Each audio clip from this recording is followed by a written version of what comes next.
This is Akashwani, the news read by Hageani.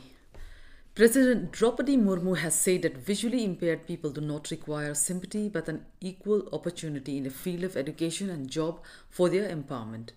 Addressing the Golden Jubilee celebrations of the National Federation of the Blind in New Delhi, the President said that the government is making continuous efforts for the empowerment of persons with disabilities through various initiatives.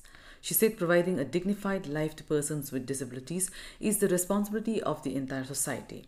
The President said we have to ensure that they get proper education, employment opportunities and a safer and better life. She appreciated the National Federation of the Blind for playing an important role in improving the lives of visually impaired people in the last 50 years. President Murmu noted that the Federation has raised awareness in the society about the challenges faced by visually impaired people, thereby making society more inclusive. Speaking on the occasion, Social Justice and Empowerment Minister Virendra Kumar said, since the Modi government came to power, lots of initiatives have been taken up for their upliftment. The minister informed that the government passed the Rights of Persons with Disabilities Bill 2000 in 2016, which itself shows the commitment of the government. Mr. Kumar said the reservation for the visually impaired in the government services has been increased from 3 to 4%. He also informed that the category of disabilities has been increased from existing 7 to 21.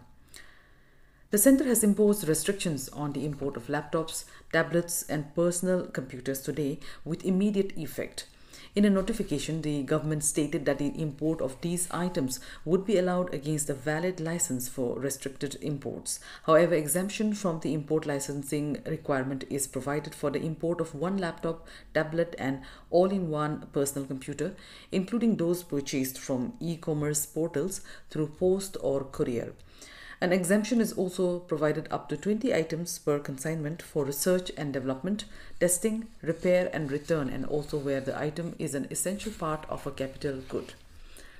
External Affairs Minister Dr. S. Jaishankar has said that the government's motive is to use the G20 presidency to make the world ready for India and India ready for the world. Addressing the Think 20 or T20 summit at Mysuru in Karnataka through video conferencing, he said, the India that you see in 2023 is a very different India than what it was in 2014. External Affairs Minister said, India has adopted an unconventional approach to its presidency, making it much more connected with people. Dr. Jaishankar emphasized that the G20 is now a more important organization than it may have been in the past due to the split inside the UN Security Council. He said G20 faces multiple challenges today, which include North-South divide, East-West disconnect, COVID's impact across sectors, the Ukraine conflict, the debt crisis and trade disruptions. Dr. Jaishankar said these factors have impeded efforts to achieve the Sustainable Development Goals and to undertake climate action.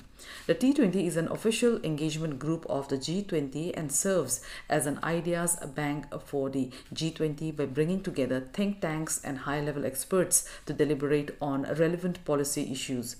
Observer Research Foundation is serving as the T20 Secretariat during India's presidency of the G20.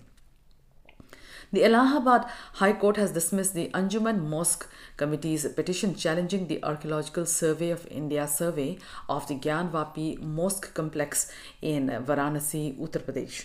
The Muslim side's plea that the survey may damage the structure has been dismissed by the High Court, paving the way for the conduct of the scientific survey. In its July 21 order, Varanasi District Judge A.K. Vishwesha has directed the ASI survey of the Gyanvapi complex on an application moved by 4 Hindu women on May 16, 2023. Its purpose was to undertake a scientific survey of the mosque for ascertaining whether the present structure was constructed over a pre-existing structure of a Hindu temple. The government has said that 38 lakh street vendors have benefited from Prime Minister's Street Vendors Atmanirbhar Nidhi PM Swanidhi scheme. The scheme was launched in 2020. Vendors can avail a working capital loan of up to 10,000 rupees from the Prime Minister's Swanidhi scheme, which is repayable in monthly installments in a tenure of 1 year. Replying to supplementaries during question hour in the Lok Sabha, Housing and Urban Affairs Minister Hardeep Singh Puri said 41% of loan has been given to women. That's all in this news bulletin. Namaskar.